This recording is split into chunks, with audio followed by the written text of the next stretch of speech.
करते हैं जवाब देना पड़ेगा की शुरुआत।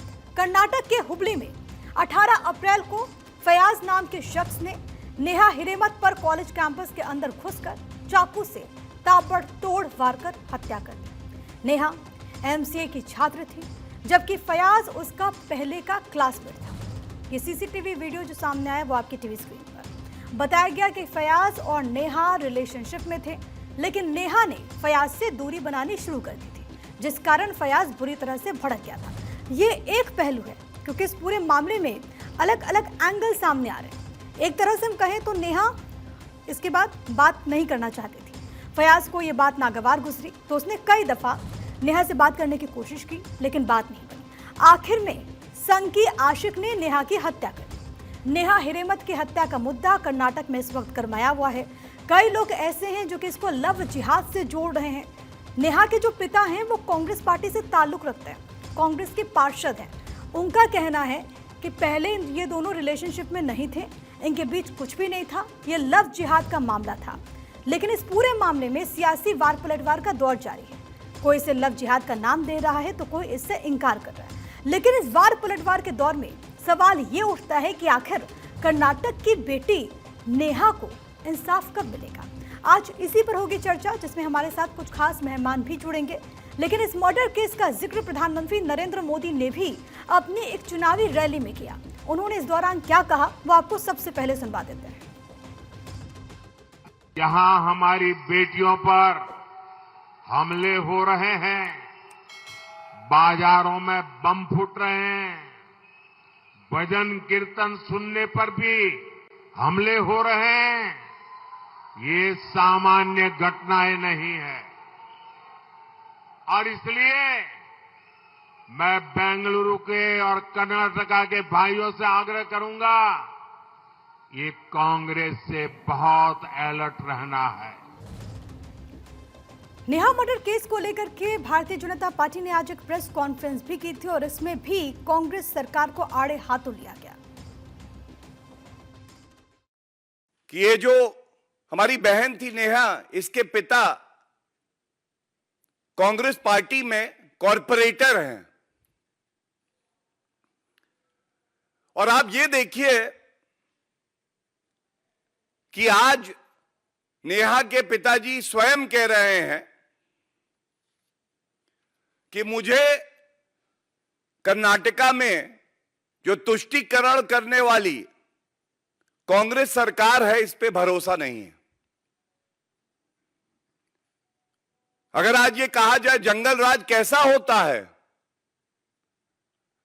हमारी बहन को चाकू घोंप दिया जाए, बिल्कुल ऐसा होता है। कानून व्यवस्था ध्वस्त है, सिद्धारमैया मस्त है। कानून व्यवस्था को लेकर के बीजेपी सिद्धारमैया सरकार पर सवाल उठा रही है, लेकिन इन सब के बीच अहम यह है कि आखिरकार कर्नाटक की इस बेटी को इंसाफ कब मिलेगा। आज इसी पर करेंगे चर्चा। कुछ खास मेहमान इस वक्त मेरे साथ मौजूद हैं। तारुफ करवा दो, इस वक्त हमारे साथ एसएन सिंह, प्रवक्ता भारतीय जनता पार्टी जुड़ गए। एसएन सिंह साहब आपका स्वागत। राहुल लाल बतौर राजनीतिक विश्लेषक हमारे साथ इस वक्त कनेक्टेड हैं। राहुल जी आपका भी बहुत स्वागत। मनीषा वर्मा ने हमें बतौर सोशल एक्टिविस्ट ज्वाइन किया है। मनीषा जी आपका भी बहुत स्वागत। राहुल जी सबसे पहले आपके पास से आते हुए, क्योंकि आप कांग्रेस की आइडियोलॉजी को सपोर्ट करते हैं, लेकिन कर्नाटक में जो हुआ, क्या ये सब देखकर आपको बुरा नहीं लगा? क्या आप में गुस्सा नहीं है? और अगर है तो इसका जिम्मेदार आप किसे मानते हैं? देखिए, मैं तो बिल्कुल मानता हूं कि जो अपराधी है, अपराधी को सख्त से सख्त सजा मिलनी चाहिए और नेहा को त्वरित तौर पे न्याय भी मिलनी चाहिए। और मुझे पूरा उम्मीद है कि कर्नाटक में तो वो न्याय मिल भी जाएगा। लेकिन बहुत ज्यादा दुख है कि जो पार्टी अपने आप को दुनिया की सबसे बड़ी पार्टी कहती है, वो अपराध में धर्म ढूंढकर इसमें लव जिहाद जैसे तरीके चीजों को ला रहे हैं। मतलब फैयाज ने अगर मर्डर किया तब तो यह घटनाक्रम बहुत बड़ा है, और अगर मणिपुर में खुलेआम महिलाओं की हत्या की गई, तमाम तरह की चीजें की गई, और अभी भी एन बीरेन सिंह अपने कुर्सी पे बैठे हुए हैं, तब हम वहां पे महिला सुरक्षा के मामला की बात हम कर्नाटक में करेंगे। लेकिन राहुल जी, मुझे उम्मीद थी कि इतने सेंसिटिव मसले पर आप तो कम से कम इसकी बात करेंगे। मणिपुर में जो हुआ वो दुखद है, लेकिन कर्नाटक की इस बेटी को इंसाफ कब? बिल्कुल इंसाफ मिलेगा, क्यों नहीं मिलेगा इंसाफ? कर्नाटक के बेटी को इंसाफ मिलेगा। लेकिन प्रधानमंत्री जिस तरह से बयान दे रहे हैं और इसको हिंदू मुस्लिम के चश्मे से इसको देखा जा रहा है, आप बताइए, एनसीआरबी के मैं आंकड़े लेके बैठा हुआ हूँ यहाँ पे एनसीआरबी के तमाम आंकड़ों को देखिए, क्या चीज नजर आती है? उत्तर प्रदेश महिला अपराध में काफी आगे नजर आ रहे हैं। आपने नेहा के पिता के स्टेटमेंट को सुना? नेहा के पिता के स्टेटमेंट को सुना? वो कांग्रेस पार्टी के पार्षद हैं, वो ये कह रहे कि कोई रिलेशनशिप नहीं था, प्रेम संबंध नहीं था, वो लव जिहाद की तरफ इशारा करते हैं। उनके बयान को आप नकार देंगे राहुल जी? ये मैं एक चीज ये बताइए, अब लव जिहाद किसको किसे कहेंगे? वही तो मैं पूछ रहा हूँ नेहा जी कि लव जिहाद की परिभाषा क्या है? यहाँ पे अगर हिंदू बहु बेटियां हमारी बहनें जाती है शादियों के दहेज के कारण से, उनको ससुराल में जिंदा जला दिया जाता है, उन मामलों के ऊपर क्या हम लोग चुप्पी साध लेंगे?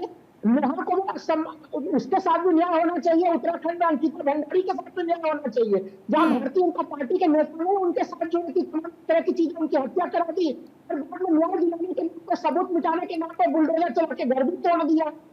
नहीं राहुल जी, मेरा कहना यह है कि कम से कम उस बेटी के पिता को के बारे में तो सोचिए, जो ये कह रहा है कि लव जिहाद है। वो पिता जिसने अपनी बेटी को खो दिया है, उसका क्या कसूर था? उसकी क्या गलती थी? मैं लौट रही हूँ आपके पास। लेकिन एसएन सिंह जी, भारतीय जनता पार्टी के प्रवक्ता एसएन सिंह जी, राहुल लाल जी कह रहे, कांग्रेस पार्टी कह रही है कि इसे एक अपराध की तरह देखा जाए। आखिरकार इसको धर्म का एंगल क्यों दिया जा रहा है?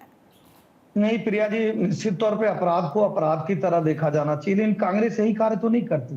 केरल में होगा, कर्नाटक में होगा, जब कश्मीर में इनकी सरकार रहेगी होगा, वो अपराध की तरह नहीं देखेंगे।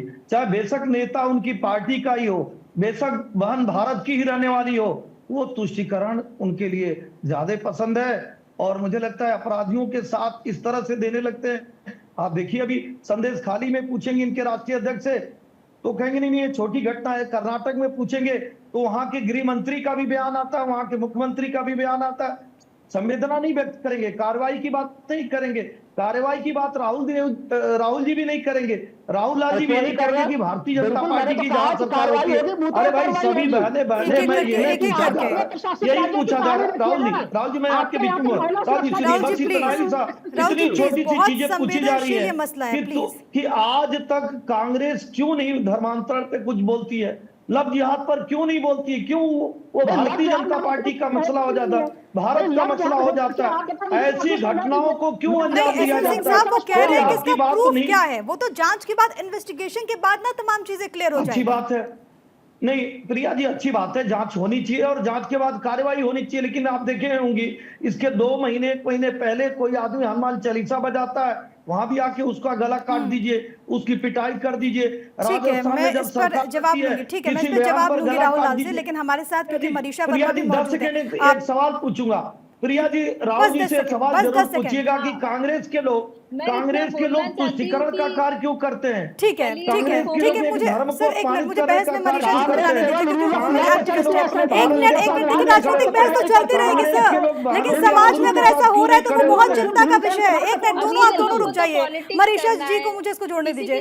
मनीषा जी एक मिनट, मनीषा जी, जब भी ऐसी बड़ी घटना समाज में घटती है, चाहे वो कहीं पर भी घटे, बतौर समाज क्या ये हम सबका फेलुअर है जब ऐसी कोई घटना घटती है? देखिए राजनीति तो होती रहेगी, लेकिन एक समाज के तौर पर हम किस दिशा में जा रहे हैं? समाज पता है नहीं किस दिशा में जा रहा है। आज के युवक कितने एग्रेसिव हो चुके हैं कि उनको कोई ना का मतलब ना समझ में नहीं आता। अगर कोई लड़की ने उनको मना कर दिया कि भाई उसको कोई उससे रिश्ता नहीं रखना है या जो भी चीज़ है, आज वो 19 ईयर की लड़की उसको मार देता है वो फैयाज। तो यहाँ पे पॉलिटिक्स हो रही है। लेकिन ये सोचिए कि आज का युवा किस दिशा में जा रहा है, इसके लिए क्यों काम नहीं करते? और यहाँ की न्याय प्रणाली इतनी कमजोर है। आज 18th हो गई, 18th को हुआ ये, आज 23 हो गई। आज ये नहीं समझ में आ रहा, अगर इतना जल्दी ये पॉलिटिक्स छोड़ के अगर उस लड़के को पनिशमेंट देते तो शायद मुझे नहीं लगता कि इतना प्रोटेस्ट करना जरूरी है, इतना सब कुछ करना जरूरी है।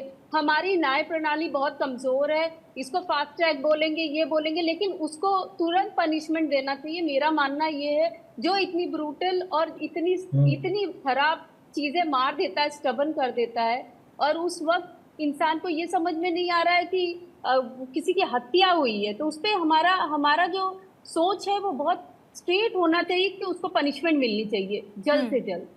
ठीक है, अब राहुल लाल जी, क्योंकि इससे पहले बीजेपी के प्रवक्ता ने भी आपसे कई सारे सवाल पूछे, लेकिन सर जब ऐसी तस्वीरें सामने आती है, कम से कम कर्नाटक से हम बात करें, कुछ वक्त पहले आपको याद होगा हनुमान चालीसा एक दुकानदार बजा रहा था, वहां पर इसको कुछ लोग पहुंच जाते हैं पीटने के लिए। यहाँ पर एक लड़की ने जब इनकार कर दिया तो उसकी हत्या हो गई।